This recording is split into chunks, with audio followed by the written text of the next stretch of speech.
guys, I'm Mike, and this is Jazz. Jazz, what are you thinking about?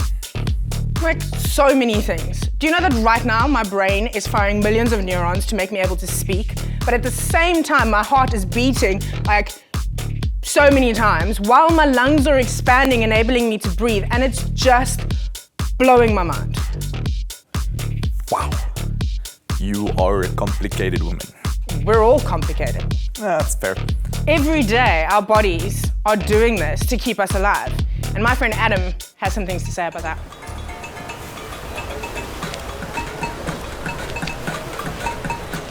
Have you ever had questions go through your mind like, who am I? Why am I like I am? Why am I not like everyone else? Most of us have had those questions go through our minds at some time in our lives, especially during our teenage years. Have you had feelings of doubt about who you really are? And thinking about it hasn't brought any satisfactory answers to those questions. Well, today, we want to take a scientific and biblical look at who we are and what makes us who we are. Our bodies are made up of cells, lots and lots and lots of them. In fact, it is estimated that the average early teenager's body, your body in other words, contains around 30 trillion cells. That means that you have around 30 times a million cells in your body. Each of your cells has a nucleus which contains DNA. DNA is a very long, spiral-shaped molecule which contains every single bit of information about you and what you are. It determines what you look like, the things you are naturally good at, and what makes up the real physical and mental you. These are so thin that 40,000 strands of DNA would be the thickness of one of your hairs. DNA consists of two strands which are joined together along their length. Your DNA contains more than 3 billion different pieces of information. Let's look at 3 billion like this.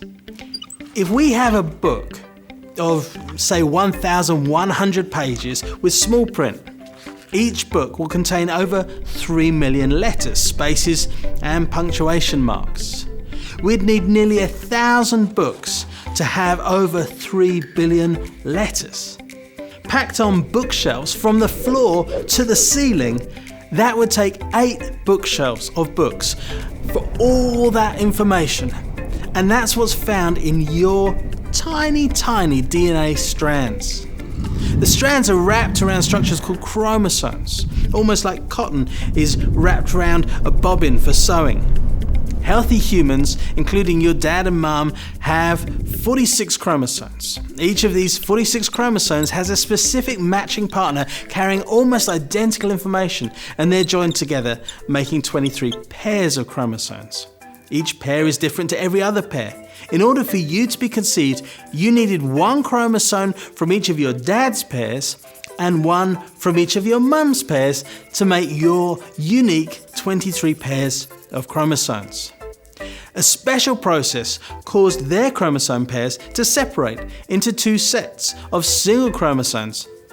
You also needed a single strand of your dad's and of your mum's DNA to make your unique double strand of DNA. Another special process made their double DNA strands divide into 2 single strands so that your dad's sperm cell and your mum's egg cell would each have a single strand of their DNA. This is why the cell from your dad and the cell from your mum that met when you were conceived had 23 of each of their chromosomes and a single strand of each of their DNA. King David, while writing Psalm 139, realized this. He said that when he was conceived, God was at work.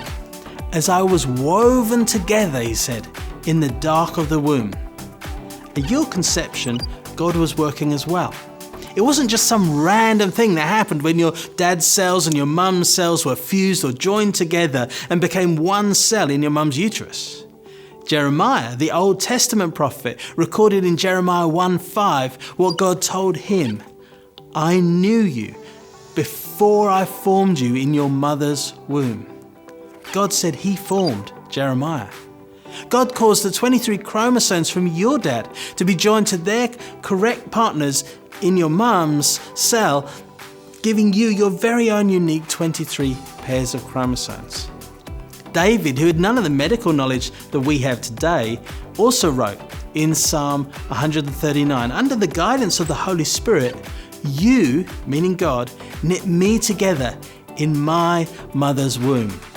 When those two cells fused together, something truly wonderful happened. God knitted the incredibly tiny strand of your dad's DNA to the single strand of your mum's DNA to make your own unique DNA. It never existed before, it's never going to exist again. It's only you. If we look back at those bookcases containing nearly 1,000 books that represents all of the information in our DNA, and almost all of those books look the same for everyone that we meet. But just one of those books, of all those, has information that's unique to you. That is exactly what you will look like or be good at. Those are the parts of the DNA that God knitted together to make you. Now, in answering the question, who am I, there is one more thing we need to mention. We've said you come from your mum and dad and that you were made in the image of God, and there's also something else you inherited, and that is sin. When the first man and the first woman, Adam and Eve, sinned, they brought sin into their family line. Now every boy and girl who are born with sin inside them already. The same David who said, "I'm fearfully and wonderfully made," also said, "I was born a sinner, yes, from the moment my mother conceived me." So we're made in the image of God, but we're also made in the image of our parents, who gave us their looks and talents, but also gave us sin that's come down to them from Adam and Eve. And once God has made you, He didn't leave you to continue your life like this, like some battery-operated technology that no longer needs its manufacturer. No, David says, "Oh Lord, you've examined my heart and know everything about me." And so we know that God continually examines or looks into us, into our hearts. He knows every single thing about us, both the good and the bad. So Adam and Eve disobeyed God and then hid themselves after they had sinned because they did not want to have to answer to Him. But we don't have to live that way. When we surrender to Jesus, He forgives us for everything we've done wrong. And when we allow His Holy Spirit to fill our lives, He enables us to live in ways that please Him.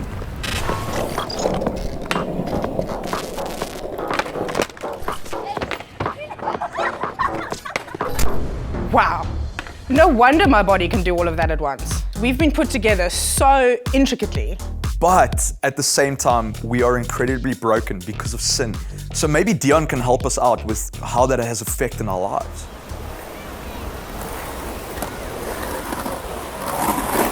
So being made in God's image, isn't that incredible? And I can know because I'm made by Him and in His image, I can know that He really knows me even better than I know myself. That is just wow.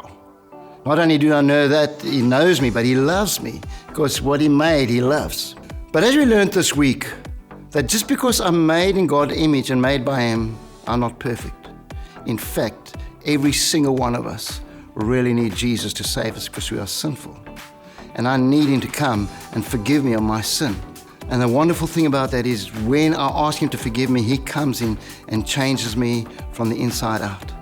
I remember as a child growing up, thinking that I was average. I would go to school and try every sport and try to become the best soccer player, the best cricket player, or the best rugby player. But at school, I didn't always achieve that well, and I thought I was average. And then sometimes even in church, I'd look to other people and thinking, man, they're so gifted, I want to be like that.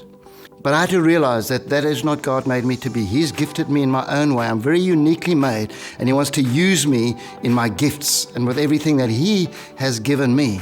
And so the beautiful thing is that when Jesus comes into my heart, He begins to change me from the inside out. And I become more and more like Jesus. So He wants to take just who I am, but He wants to change me to become more and more like Him.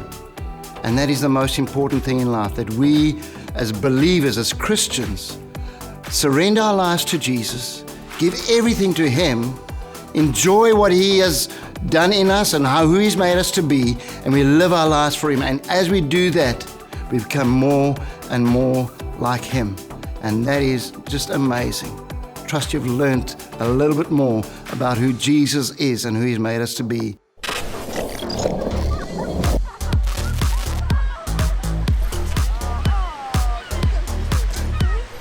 You know, Jazz, before I knew Jesus or had a relationship with Him, I used to struggle with my height because I used to think, so did I.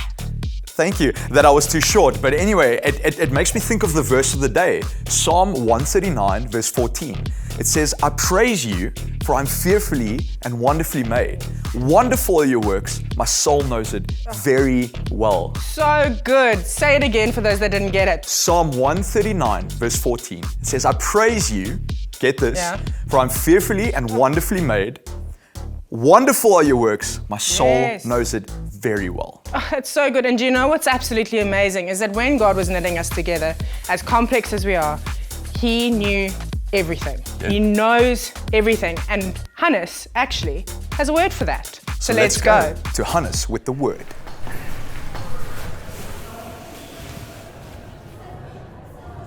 Our word for today is not found in the Bible, but there are many verses, including the first verse of Psalm 139 that King David wrote, that say in a few words what this word means.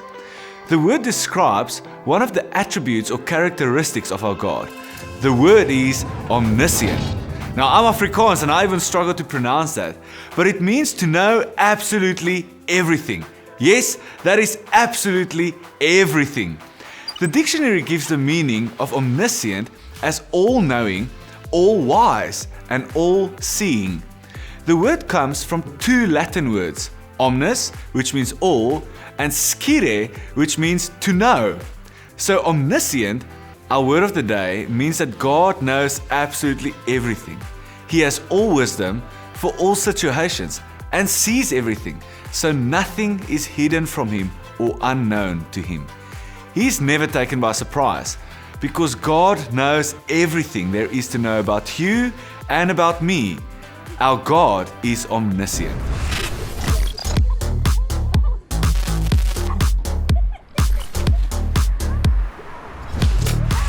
God really does know everything there is to know about us. It's amazing. And just as we've learned today about how intricately God has put us together and what that means for us, we're going to hand over to your leaders to chat about how this impacts your life. And until next time, it's been really cool to see you. Bye-bye for now. Bye.